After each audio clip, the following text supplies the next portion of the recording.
But you know what really annoys me? No, but I'm pretty sure you're going to tell me in this week's episode of Travels with Delaney.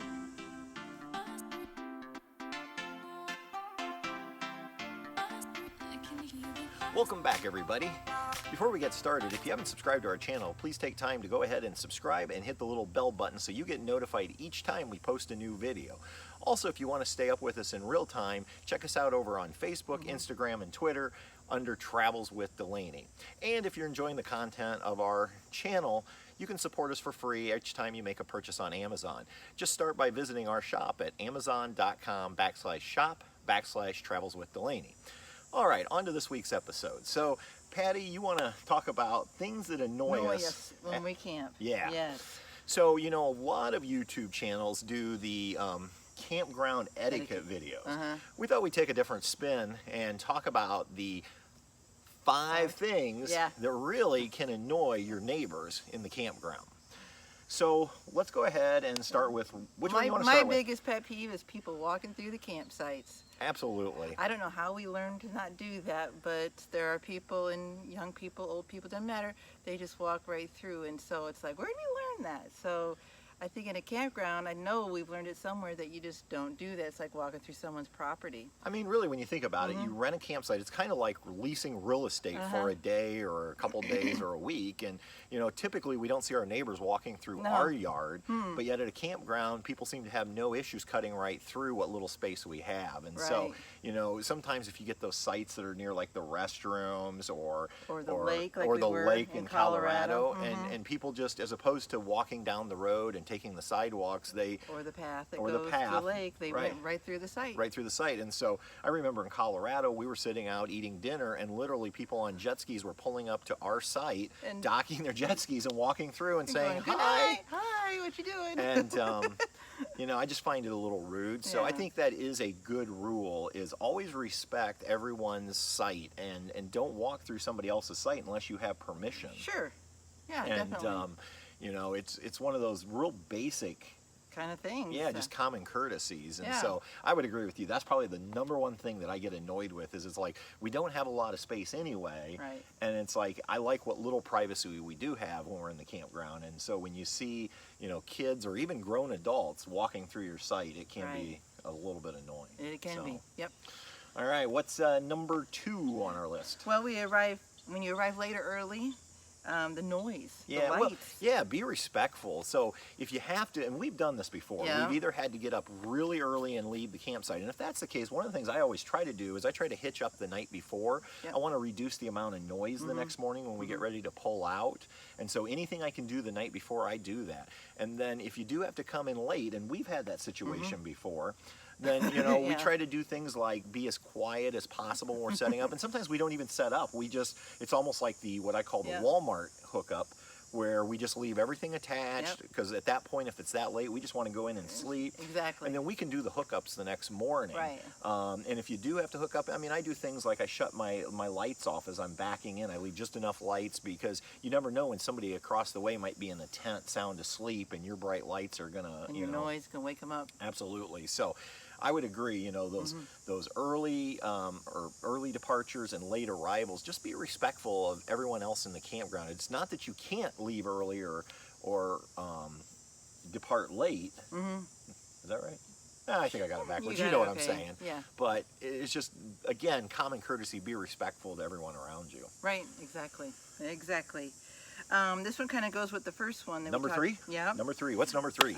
Infringing other people's site, meaning like if you have your kayaks, like when we were at a lake in Colorado, if you had kayaks and like you said, jet skis and different things, they kind of were coming toward our area, and it was on our site, and they wondered if they could store it there, and we weren't going to have a big deal about it, sure, but it was just like kind of weird that they wanted to put it there, and people put things we've had tents and those awnings, and some of you who were with us at the meetup recently in Tennessee saw that on our site when we arrived, somebody literally somebody had strung rope up on the trees on our site, and they did have trees on their site, but for whatever reason they had them on the site we were going to be on. Swimsuits and towels and things like that. Yeah.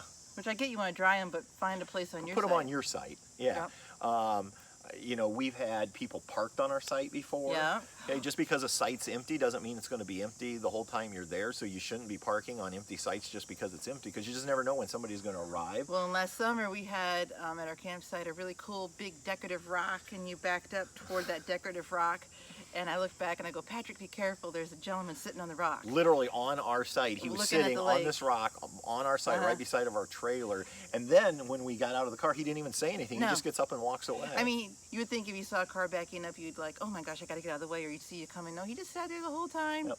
And then we get out of the car, and then he moves. And, like, and I would add to that too, because Patty, I don't know if you remember, but where you park your vehicle, make sure you're not infringing on your neighbors to get in and out. Remember the site where it was a pull-through site at a KOA, so it was very tight anyway. Yep. And the person had parked their truck when they came back at night. In a weird angle way. And we couldn't get, that's when we had the fifth wheel. There was no way I was going to get that fifth wheel out. I couldn't make the angle. No. So we literally had to back out to be able to leave that morning. And, you know, those are the types of things is, again, you have a very small amount of real estate. Respect the property lines, so to speak. And, you know, don't have your lawn chairs and all the toys and that type of thing over on your neighbor's lot. Because, again, in most of these campgrounds, they're not that big anyway. No, we're pretty tight. So, absolutely. So I would agree. That's a good way to annoy people is, you know, infringe on what little space they have. Yeah, exactly. Okay, what's your number 4? The generators that people run. Oh, the generator issue. Because we've done lots of camping, whether it's hiking, camping, or tent camping, and the generator hours are usually posted for people to run their generators, and I just guess we always just abide by those rules. We don't. Yeah, and I think some key things with the generator is when you're buying a generator, maybe we can't all afford a Honda. I can't, or I choose not to. But it doesn't mean I'm going to show up with the big frame, you know, one like you generators like you use at home or out in a workshop. We did have that situation this summer out in Washington at Kalaloch, and a camper right across from us brought their big home generator. And they would literally run it for 3 to 4 hours in the morning. They would start the minute quiet hours ended. Yep, and it would just run continuously. I have no idea. It was so cool out. You didn't need air conditioning. I have no idea what they were doing. All I could figure is they were doing something inside with their cooking or whatever. Yeah. So, you know, one of the things we do is if we do need to run our generator, we really limit when we run it. And I try not to run it first thing in the morning or right up till the last minute in the evening. So like this summer when we went those 8 days where we did need to run it for about 2 hours a day, I would run it in the mornings usually from about 9 to 10, because by that point most people in the campground were up and around. And then in the evenings I try to run it, you know, like 5 to 6 or 6 to 7. Yeah, not late. Not late, no. Even though technically quiet hours went or didn't start until I think 8 or 9 o'clock. The other thing is, you know, I always try to set my generator away from everybody else. I would take it out into the woods and run extension cord from it to try to point it in a direction that would minimize the sound. Or we put it where you can muffle it with bushes or trees or wood. And so once I would fire it up in a new campground, first thing Patty would see me out walking around, walking up and down the street because I wanted to see how loud it was. I was trying to minimize the noise for my neighbors. And so if you have to run your generator, and we all do potentially when we're boondocking, just try to, again, think about your neighbors. Don't just fire it up and let it run for hours on end. Only use it when you need to. And also, when you're picking out a generator, just take that into consideration. Try to do like you did, some research on which ones and that are quieter, that aren't as expensive, that you can afford. And and you just watch YouTubes, and people have reviews all the time. And just respect those quiet hours in general. So. Number 5. Number 5. This is one of my other pet peeves. I guess because I'm a clean freak, is the bathhouses. People leave them a mess. Like for ladies, you'd see like hair in the sink or hair down at the drain. And I used to have really long hair, and I remember I just kind of just wipe it out for the next person. I don't know if that's just my own little thing or something my mom and dad taught me, or like toothpaste in the sink. I just try to always leave it cleaner than I found it. Doesn't mean I'm in there cleaning everything, but where I'm using the space, I kind of wipe it down, keep it clean for somebody else. Absolutely, because again, whether you're staying at a KOA or whether you're staying at a National Forest campground, they can't have somebody in there 24 hours a day picking up after you. And so, you know, I just, again, it's respect and it's common courtesy that when we go in and if we're using the restroom, if we're using the shower, we make sure we clean up after ourselves. and leave it in as good a condition, if not better, than when we first set foot in there. And I think that's true even on your campsites. I mean, I don't know how many times we pull in and people use fire pits as trash cans. They're not. You know, we've seen trash just laying, and it's like, how lazy are you? There's a trash can, you know, 50 feet away. So we always try to make sure we just keep things clean and tidy, and if everybody would do that, our campgrounds would be a lot nicer, and it also helps to keep the cost down, because if somebody has to be constantly cleaning up after us, that's labor dollars, and that raises the price of campground sites. Yeah, so I can take care of my own stuff. I teach my kids at school, clean up after yourself.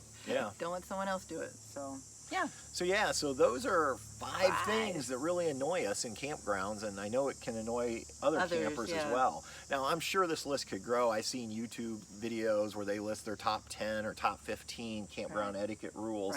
So why don't you go ahead and drop down in the comments what annoys you at campgrounds and what rules you'd like to see people follow.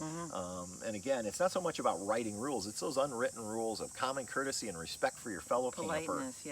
Absolutely. So, all right. Until next time, everybody. We'll see you on down the road. Good night, everybody. Good night.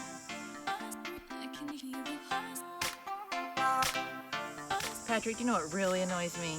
No, but I bet you hit the subscribe button and the little bell right beside of it so you get annoyed.